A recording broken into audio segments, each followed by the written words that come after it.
കൊടുത്താലും ആശ കൊടുക്കരുതന്നേ ഉമ്മ പറഞ്ഞതാ.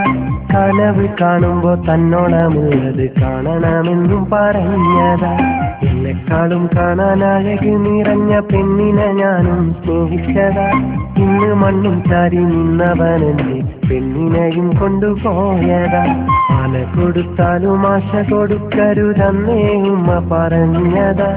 കനവ് കാണുമ്പോ തന്നോളമുള്ളത് കാണണമെന്നും പറഞ്ഞതാ.